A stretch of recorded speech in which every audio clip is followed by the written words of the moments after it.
अस्सलाम वालेकुम वरहमतुल्लाहि वबरकातुहू। इत्तेहाद न्यूज़ में आप सभी का खैर मकदम है। यकीनन मुसलमानों ने अब तक बहुत कुछ खोया है और अब भी खोते जा रहे हैं। कल ज्ञानव्यापी का फैसला आया। इससे पहले ज्ञानव्यापी मस्जिद पर क्या क्या हुआ, कैसे मामला अदालत तक पहुंचा, इस पर कल के वीडियोज में तफसीलात बता चुके हैं। एक और बाबरी मस्जिद बनाने की फिराक में फिरका परस्त है। अदालत के आड़ में और तारीखी गड़े मुर्दे उखाड़ कर कैसे मुल्क और भारत के शहरियों के जज्बात के साथ खेलने का पुराना खेल फिर से खेला जा रहा है। अब इस फैसले पर न सिर्फ मुसलमान बल्कि गैर मुस्लिमों ने भी एतराज दर्ज करना शुरू किया है। जाहिर है कल का फैसला हिंदू पक्ष में देकर अदलिया पर सवालिया निशान खड़ा करने की कोशिश फिर से की जा रही है। 2024 में इन्हीं नफरत के शोलों में सियासी फसल काटने का मंसूबा भाजपा ने बनाया है। वैसे मुल्क के सामने सैकड़ों मसले हैं, पर दिलचस्पी मंदिर मस्जिद में ही दिखाई जाती है, क्योंकि हसास मामले के असरात भी दूर तक देखने को मिलते हैं।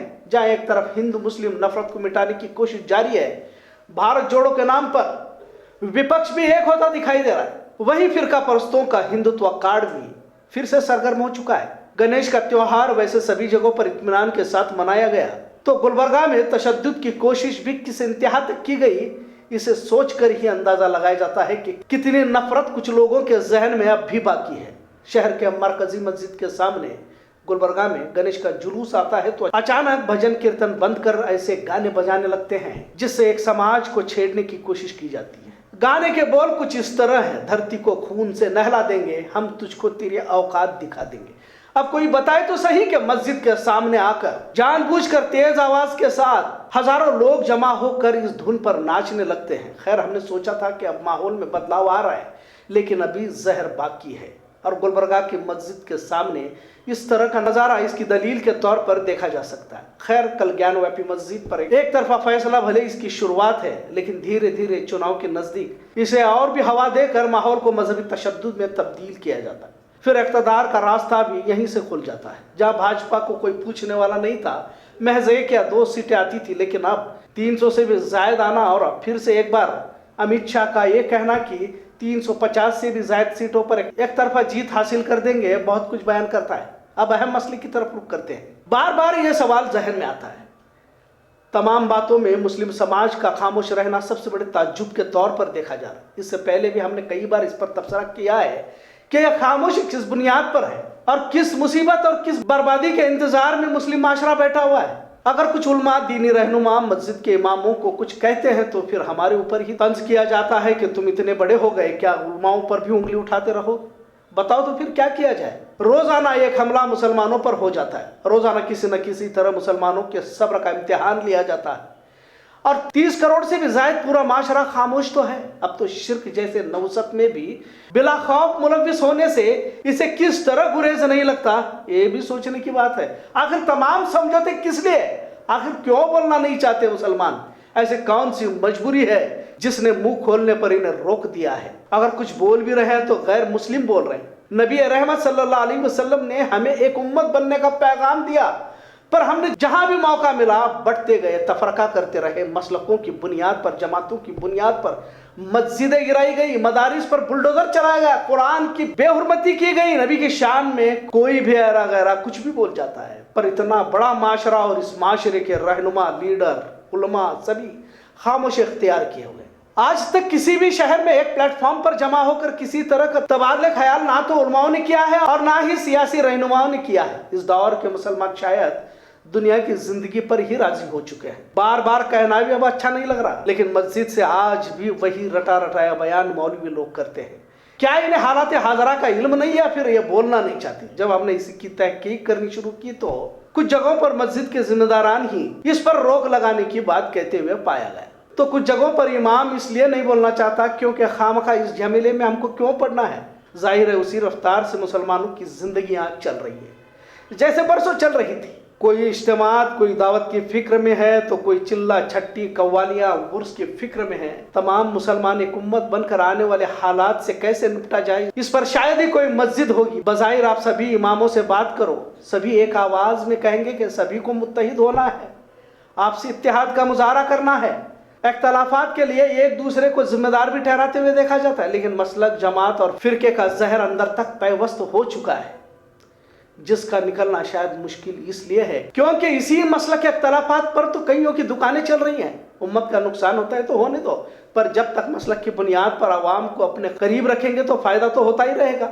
और इसका नतीजा यही हो रहा है कि बाबरी मस्जिद से लेकर ज्ञानवापी मस्जिद तक कोई आवाज उठने को तैयार नहीं है। मुल्क का संविधान आज भी जिंदा है। यकीनन अदलिया पर धीरे धीरे फिरका परस्तों का कब्जा हो रहा है, लेकिन हमने पहले भी कहां आवाज उठाई थी जो आज इस पर मातम कर सके। आसाम में बुलडोजर मदरसों पर चलाया जा रहा है। आसाम के वजीर आला हेमंत बिस्वा सोरेन ने तमाम मदरसों को बंद करने का ऐलान किया है और अब तक सैकड़ों कर भी चुके हैं। दूसरे रियासत में हो रहा है हमें क्या वाली जहनियत भी मदारिस के जिम्मेदारों में पाई जा रही है।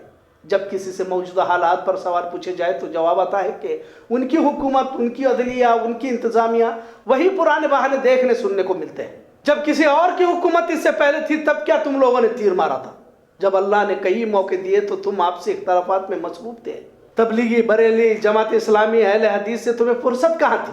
जाहिर अब जब हालात आए हैं तो सभी के गलों से आवाज ही गायब हुई है, क्योंकि बोलने को जिगर चाहिए और दुनिया पर कभी हक बात बोल नहीं सकता, क्योंकि तरबियत आपसे इख्तलाफात की हुई है, तौहीद पर मर मिटने की तरबियत नहीं हुई है, इसलिए खामोशी ही देखने को मिलेगी। अब तो बात और आगे बढ़ चुकी है। अल्लामा इकबाल ने कहा कि बूतों से तुझको उम्मीद है, खुदा से ना उम्मीद। मुझे बता तू सही और काफिरी क्या है? मतलब हर फर्द अपनी दुनिया में मस्त है। वैसे उम्रा, हज के काफिले तो रोजाना शहर बेलगाम से रवाना होते जा रहे हैं। इबादतों में भी इजाफा हो चुका है। जुमा में तकरीबन मस्जिदें भर जाती है, लेकिन जिस रूह की तलाश इबादतों में होनी चाहिए नहीं है।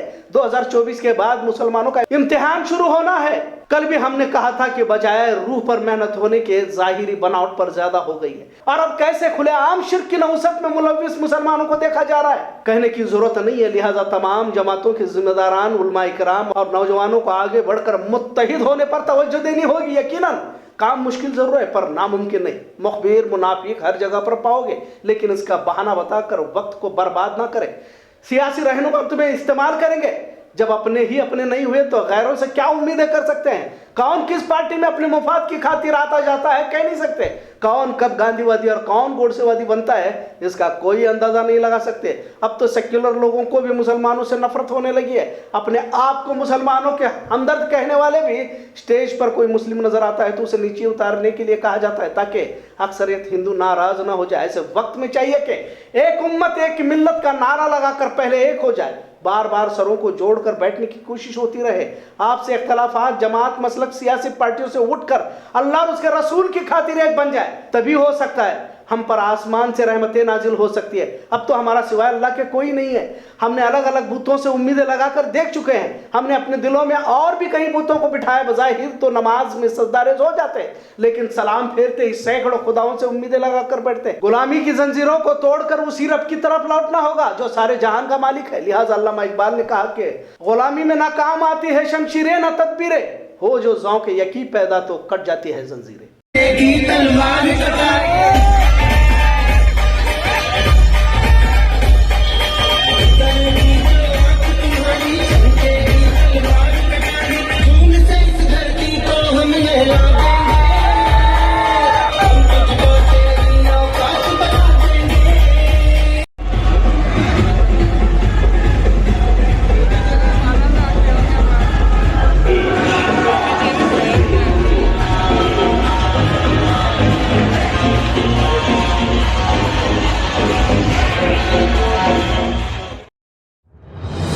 पिछले कई दिनों से जोरदार बरसती बारिश से कई मकानात गिरते देखा जा रहा है। आज बारिश तो कम हुई थी पर मुस्तकिल बारिश के चलते कई मकानात ढहने की वारदातें पेश आई।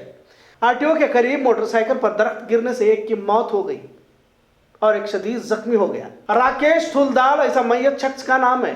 कोर्ट से आरटीओ की तरफ जा रहा था तो अचानक दरख्त गिरने से इसकी मौत हो गई। इससे पहले भी क्लब रोड पर इसी तरह का हादसा पेश आया था जिसमें भी एक बुजुर्ग की मौत वाक़ई हो गई थी। बेलगाम शहर में सड़क किनारे काफी पुराने दरख्त हैं जिस पर फॉरेस्ट महकमा को तवज्जो देना होगा, ऐसी मांग अवाम की जानिब से की जा रही है।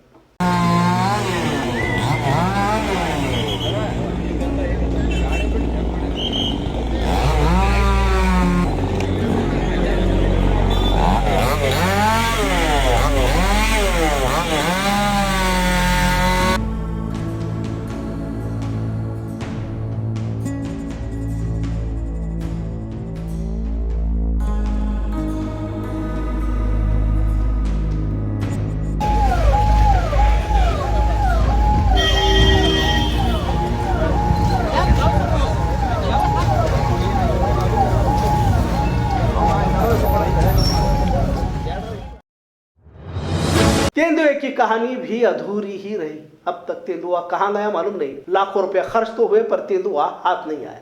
अभी तेंदुए की दास्तान को भूलकर लोग अपने कामों में लगी रहे थे। बच्चे स्कूलों को भी जाना शुरू कर चुके थे। ऐसे में आज लक्कड़बग्गा पंत बालीकुंदरी में नजर आया और इसके वीडियोस भी वायरल हो चुके हैं।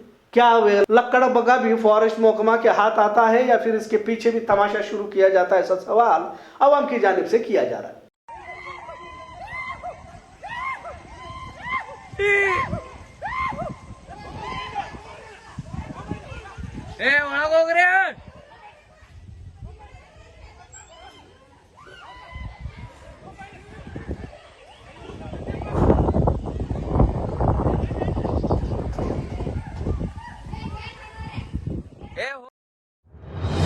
बेलगाम शहर का रेलवे स्टेशन जल्द अवाम की खिदमत में पेश किया जाएगा। आज एमपी मंगला अंगड़ी ने रेलवे स्टेशन का जायजा लिया और इस महीने के आखिर तक इफ्तिताई इजलास होगा, ऐसा एमपी मंगला अंगड़ी ने बताया। खबरों का सिलसिला यूं ही चलता रहेगा। देखते रहिए इत्तेहाद न्यूज़। शुक्रिया, अल्लाह हाफिज।